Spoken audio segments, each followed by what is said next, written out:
Ikhwan dan akhwat yang dirahmati Allah Subhanahu wa taala, demikian pada sore hari ini bersama Ustadz Z.M. Bahmid dalam tema Wahyu Allah kepada lebah dan lebah sebagai contoh kehidupan bagi manusia. Pertanyaan pertama dari Bapak Abdullah di Jakarta, tepatnya di Komplek General Manager PT Krakatau Steel. Usianya 58 tahun. Assalamualaikum warahmatullahi wabarakatuh, Ustaz. Waalaikumsalam warahmatullahi wabarakatuh. Bagaimana kita dapat hidup istiqomah seperti lebah yang tadi disampaikan oleh Ustaz? Bismillahirrahmanirrahim. Allahumma salli ala Sayyidina Muhammad wa ala ali Muhammad. Pertanyaan yang sangat bagus, Masya Allah. Ini bertalian dengan apa yang Rasulullah sallallahu alaihi wasallam menyatakan, Inna mathalil mu'min kamathalil nahl. Sesungguhnya contoh seorang mukmin itu ambil contoh kepada lebah. Rasulullah menyatakan akala thayyiba wa wada'a thayyiba. Jadi dia bukan hanya memakan, mencari yang baik-baik. Artinya baik-baik tentunya halal, baik ya. Ada juga halal tapi tidak baik. Ya. Kemudian Rasulullah sallallahu alaihi wasallam menyatakan wa wada'at, dan dia juga meninggalkan yang baik-baik. Meninggalkan yang baik-baik. Artinya ini signal kepada kita sekalian. Kita ini hidup, tentunya kita ingin makan yang baik, dapat rezeki yang baik. Tapi kita juga tinggalkan kebaikan di dalam hidup kita kepada masyarakat lingkungan kita. Tinggalkan kebaikan. Jadi artinya ketika kita meninggal dunia, manusia menyebut nama kita, mengingat tentang kebaikan-kebaikan kita. Itu menjadi doa bagi kita sekalian. Jadi kalau kita berbicara istiqamah bagaikan lebah. Masya Allah. Lebah itu dia menyediakan madu berkilo-kilo. Dia tidak pernah gugat kepada manusia. Tidak pernah menyombongkan diri mengatakan kepada Allah, ya Allah, siapa dulu yang menciptakan madu? Subhanallah. Siapa dulu yang memproduksi madu? Tidak. Nah, ada kan kadang-kadang kalimat suka keluar dari mulut kita, menyombongkan diri. Ya. Siapa dulu perancangnya? Siapa dulu manajernya? Ya, siapa dulu bapaknya? Siapa dulu suaminya? Jangan, subhanallah.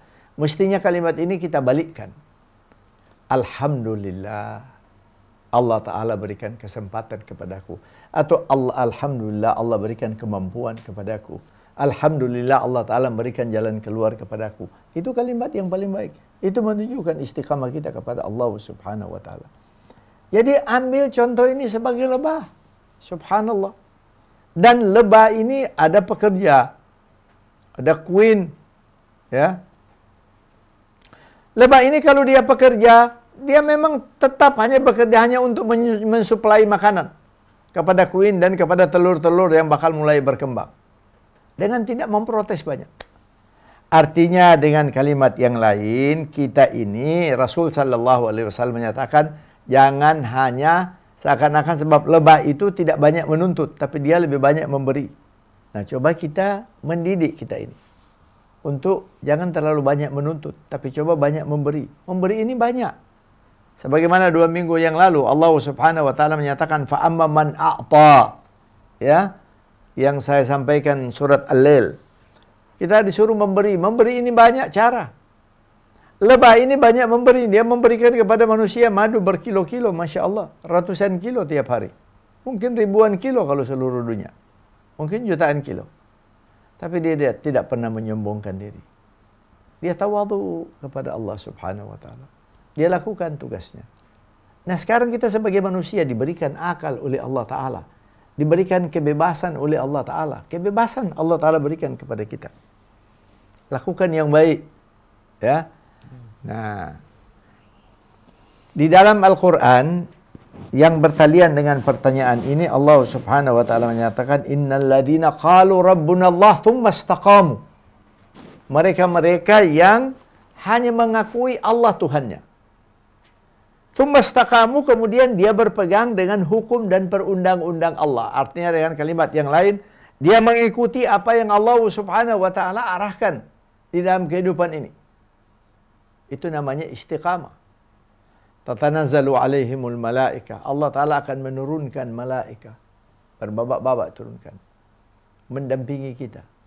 Sebagian para mufassir mengatakan, ayat ini berlaku ketika kita telah meninggal dunia. Sebagian mufassirin mengatakan tidak. Allah Ta'ala akan menurunkan malaika untuk membantu kita dalam kehidupan. Memudahkan kehidupan kita. Istiqamah. Jadi kalau istiqamah bagaikan lebah, banyak berbuat baik. Dan tinggalkan yang baik-baik. Insya Allah terjawab. Baik. Insya Allah terjawab ya. Baik, kemudian kita beralih ke pertanyaan dari hamba Allah Pak Ustadz, ada di Sukabumi. Assalamualaikum warahmatullahi wabarakatuh. Waalaikumsalam warahmatullahi wabarakatuh. Di luar tema Ustaz. Silakan. Pak Ustadz, saya seorang istri yang jauh dari suami, membimbing ketiga anak laki-laki.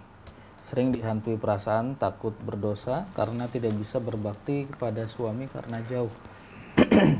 Tidak bisa membantu menambah penghasilan suami dan hanya mengandalkan suami.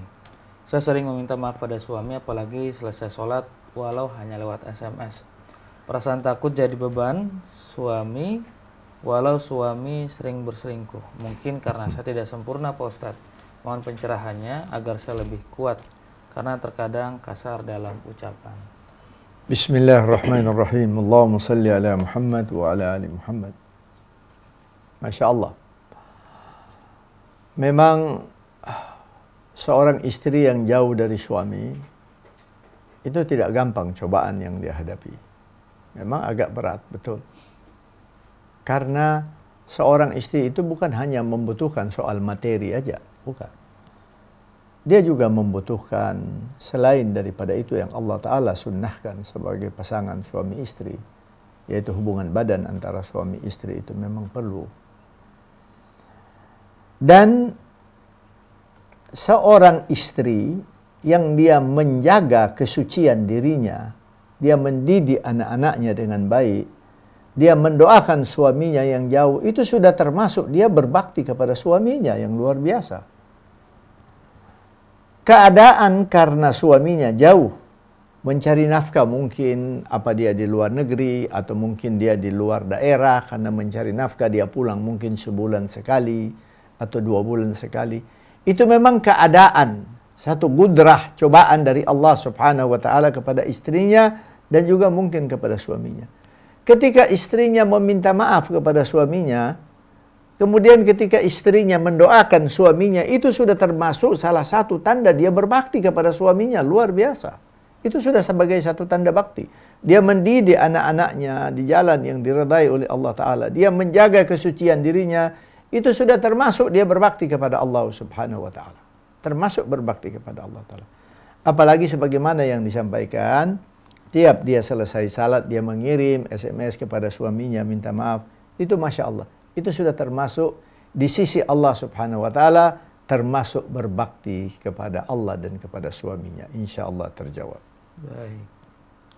Demikian untuk jawaban dari hamba Allah di Sukabumi. Dan pertanyaan dari hamba Allah di Sukabumi, Ustaz, menjadi pertanyaan terakhir. Terakhir, silakan. Baiklah ikhwan dan akhwat yang dirahmati Allah Subhanahu wa Ta'ala. Oh baik. Ini ada satu pertanyaan lagi Ustaz dari Pak Tamrin di Jati Sampurna, baru saja masuk. Silakan. Assalamualaikum warahmatullahi wabarakatuh Ustaz. Kalau lebah yang ada di langit-langit rumah kita itu bagaimana cara memanfaatkannya? Apakah ada madunya? Bismillahirrahmanirrahim. Allahumma salli ala Muhammad wa ala ali Muhammad. Itu sebenarnya tiap sarang lebah itu sebenarnya ada madunya. Cuma jumlah madunya seberapa banyak tergantung daripada bagaimana subuhnya lebah ini mencari makan. Dan biasanya kalau yang ada di langit-langit rumah itu, sebab lebah ini ada macam-macam. Lebah ini kurang lebih ada 2.500 species. 2.500 macam lebah. Ada lebah yang tidak ada madu, yang dia tidak mempunyai community. Dia cuma hidup sendirian. Nah itu tidak ada madunya.